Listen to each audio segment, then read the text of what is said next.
Hi everyone, my name is Amit Jyoti. I am an assistant professor at the OP Jindal Global University.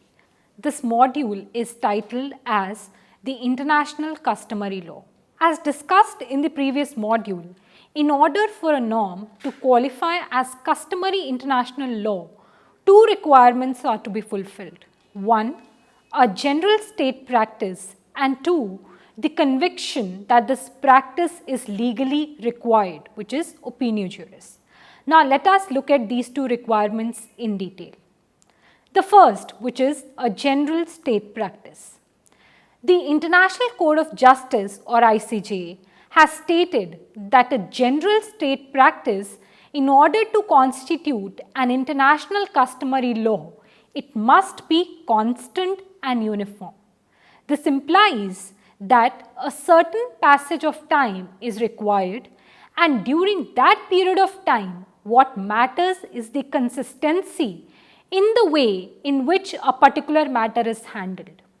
However, when it comes to human rights law, the practice will usually have evolved over a long period of time. Also, there is no set number of states which must have adopted such a practice in order to be known as a general state practice. But the practice of all the states in this world need not be looked at either. With respect to the passage of time, in the North Sea continental shelf case, the International Court of Justice explained, and I quote, "The passage of only a short period of time is not necessarily or of itself a bar to the formation of a new rule of customary law. Yet, an indispensable requirement would be that within the period in question, short though it might be, state practice, including that of state whose interests are specifically affected, should have been both extensive and virtually uniform, and moreover should have occurred in such a way as to show a general recognition that a rule of law or legal obligation involved." Now, since international law regulates the relationship between states, the practice that is relevant for establishing a rule of customary law is therefore the practice of states in relation to each other or to the other recognized international actors such as international organizations. However, when it comes to the creation of customary international law in the field of human rights, the practice of a state in relation to its own citizens is of much more significance. However, this has its own drawbacks. The reason being that states usually paint a very bright picture of their nations, whatever the ground reality may be within them. Even a country like North Korea, which is virtually isolated in the world with all its fundings cut off by the Western sanctions, portrays a very merry picture of its citizens, when in fact the ground reality tends to be very different. The foregoing presents a very interesting question, which is, what happens in the case of divergence between the states? When the state's assertion of the existence of a particular rule of customary law and their practice is inconsistent with it. In the field of human rights law, for example, it is probably the case that the municipal law of practically every state of the world prohibits torture, and states generally agree to this practice, but in theory, that there is a rule of international law forbidding it. Yet, there is no doubt that torture continues to be widely practiced. Now, can a rule which is flouted behind the curtains and is shown to be adhered to consistently and uniformly crystallize into a customary law? An observation of the International Court of Justice in the case of military and paramilitary activities in and against Nicaragua is of particular importance here. The court observed that for the recognition of the existence of a customary rule, it is sufficient that the conduct of states in general be consistent with such rules, and that instances of state conduct inconsistent with the given rule should generally have been treated as breaches of that rule and not as indications of recognition of a new rule. The ICJ in this matter was dealing with the customary rule forbidding the use of force or intervention. Based on the ruling, one can infer that if instances of torture do come to light, it is likely that neither the state involved nor the international community is likely to suggest that it indicates recognition of a new rule. In the case of the use of force, the tendency is to seek excuses, as for example, that force was needed in self-defense.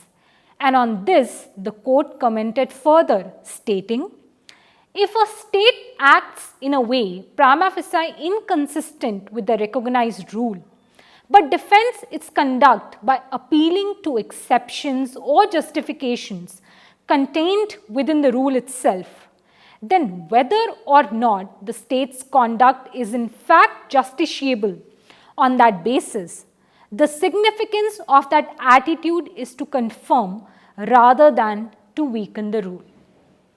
Now, the question is, where does one find the evidence of practice by states? This question too does not have a very straightforward answer. However, such evidences could be possibly gathered from various things like decisions of international courts and tribunals, particularly the International Court of Justice, judgments of national courts, particularly in respect of recognized immunities in favor of another state or its diplomats, statements issued by nations on topic of global relevance, speeches by the heads of state in a formal setting, say on the floor of General Assembly, voting practices of states at regional and international fora, among other factors. The next criteria is opinio juris.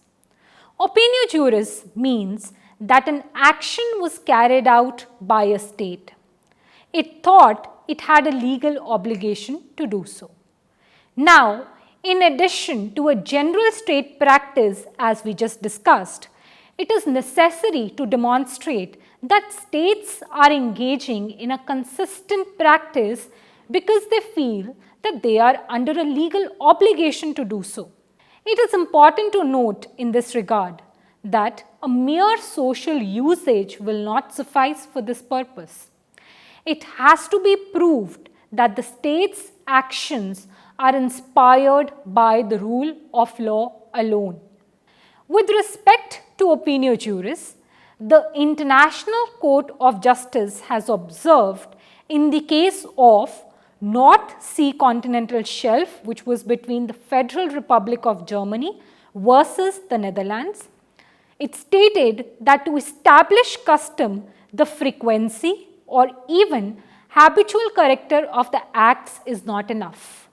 There are many international acts, for example, in the field of ceremonial and protocol, which are performed almost invariably, but are motivated only by considerations of courtesy, convenience or tradition, and not by any sense of a legal duty. In fact, in the case concerning jurisdictional immunities of the state, the International Court of Justice had the opportunity to particularly elaborate upon the observations it made in the North Sea Continental Shelf case. In this case, Italy was arguing for a qualification of the immunity recognized for states in respect of acts and relied on alleged state practice in support. The court observed and stated, while it may be true that states sometimes decide to accord an immunity more extensive than that required by international law, for present purposes, the point is that grant of immunity in such a case is not accompanied by the requisite opinio juris.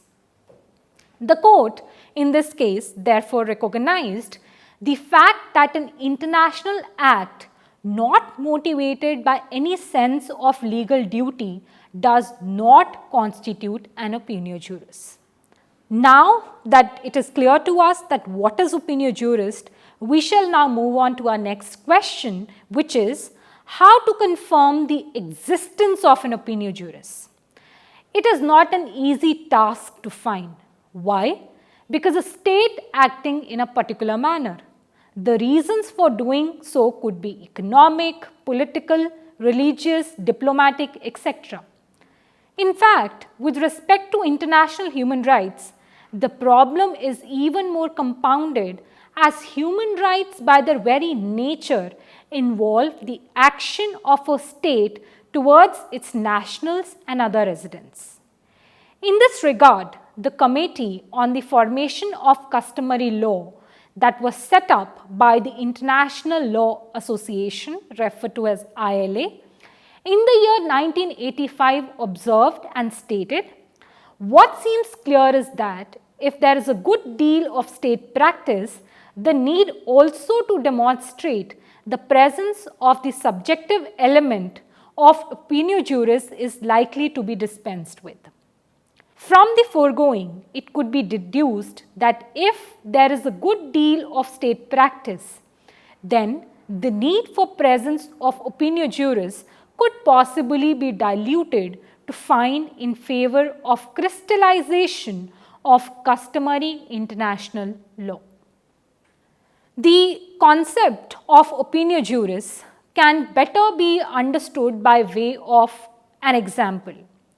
Now, in this example, let's assume that in stage 1, the states recognize that a uniform and consistent practice has come into place. Now, in stage 2, the states also recognize that the said uniform and consistent practice flows from a rule of law and has thus become binding practice. Now, here the difficulty arises in finding out when actually does the transition from stage 1 to stage 2 really takes place. It is in this regard that the observations of ILA come into play. To discuss the significance of human rights with customary international law status, here the question of customary law status of international human rights has over the years become less significant in light of explosive growth in the treaty ratifications which are specifically dealing with human rights. Today, there are numerous human rights treaties in place dealing with a wide variety of subjects which tend to give out the basic rights of all human beings. On the one hand, we have conventions that cast a negative obligation to the state barring torture, enforced disappearance, discrimination of any form against women, etc. And on the other hand, we have those conventions which cast a positive obligation on the state, like providing social and cultural rights, economic and political rights. Now, even though the debate on what is customary international law in respect of human rights might seem less significant in light of the number of treaty ratifications, but the debate surrounding the customary status of human rights is relevant in a number of other areas as well. It sheds light on the issue of which reservations to human rights treaties are invalid, because the customary law status of the underlying provisions and also confirms that a state that denounces a treaty may under some circumstances, remain bound by some of the treaty provisions.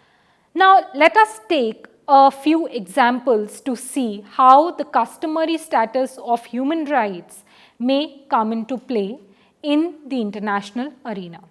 In our first example, let's take that A is a country in Asia, which is a UN member state. Until 2014, it is not party to the International Covenant on Civil and Political Rights. I will be referring to it as Covenant now. In 2015, it accedes to this covenant and appends a statement along with its accession instrument, which states that the provisions of Article 7 of the covenant shall be subject to the laws which are in place in a country A, which may authorize such treatment or punishment for extracting information or confession. Now, Article 7 of the covenant says that no one shall be subjected to torture or to cruel, inhuman or degrading treatment or punishment. However, the reservation made by country A says that its own laws may authorize torture or cruel treatment for extracting information or confessions. Therefore, the current laws or the future laws of country A are directly conflicting with Article 7 of the covenant. Now, in this scenario, the international community could argue that prevention of torture is a customary norm of international law, and accordingly, such a reservation made by country A is void or illegal or inadmissible. In our second example, let's say that if country A is party to a covenant from 1970 and in 2000, let's assume that it withdraws its membership, then it may not formulate legislation which violate Article 7 of the covenant, as prevention of torture has attained a level of customary norm of international law. So therefore, the question of applicability of a human right as a customary law can arise at a domestic level as well. Now again, to take an example, Article 25 of the continuation of the Federal Republic of Germany reads, and I quote, "The general rules of international law shall be an integral part of federal law. They shall take precedence over the laws and directly create rights and duties for the inhabitants of the federal territory." Unquote. Now, this provision shows that the customary international law will take precedence over the domestic laws of Germany. This implies that the passage of any domestic law is barred in Germany, which is in direct conflict with customary international law. Similarly, the Supreme Court of India has played an active role in recognizing norms of customary international human rights. In the case of Vellore Citizens Welfare Forum versus the Union of India, a public interest litigation was filed by Vellore Citizens Welfare Forum against the pollution which was being caused by the enormous discharge of untreated effluents by tanneries and other industries in the state of Tamil Nadu. The Supreme Court in this case held, we have no hesitation in holding that sustainable development as a balancing concept between ecology and development has been accepted as a part of the customary international law, though its salient features have yet to be finalized by the international jurists.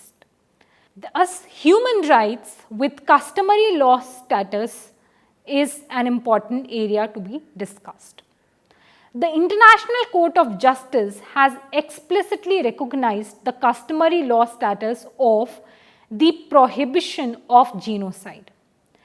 In reservations to the Convention on the Prevention and Punishment of the Crime of Genocide, while giving an advisory opinion to the General Assembly of the United Nations Organization, the court held that the principles underlying the convention are recognized by civilized nations as binding on states, even without any conventional obligation.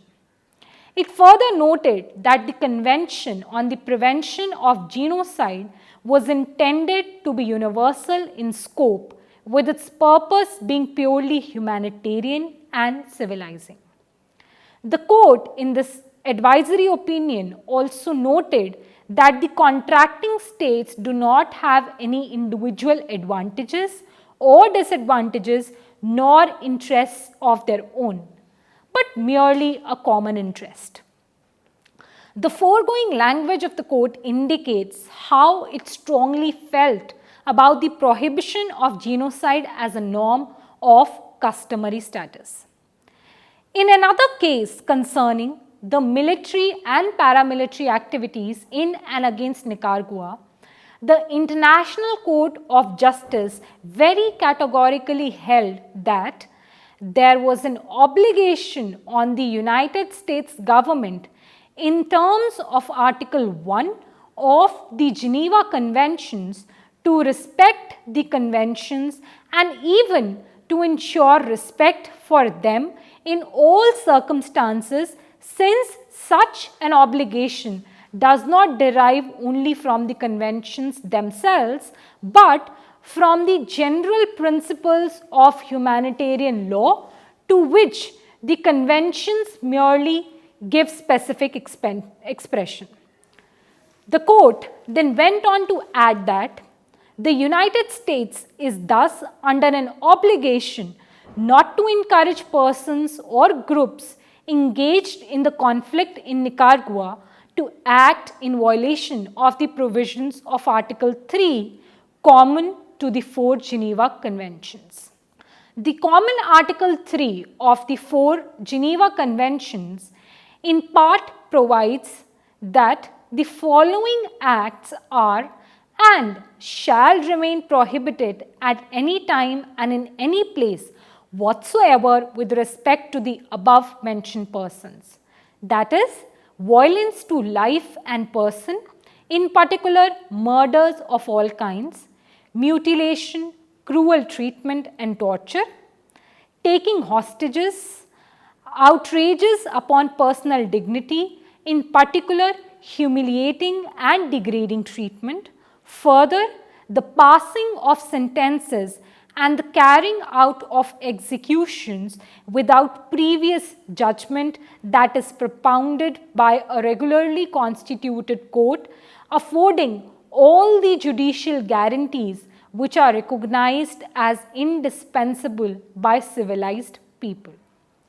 Thus, in the foregoing decision, the ICJ explicitly recognized the prevention and prohibition of half a dozen crimes as customary law status, thereby giving an impetus to the international human rights regime.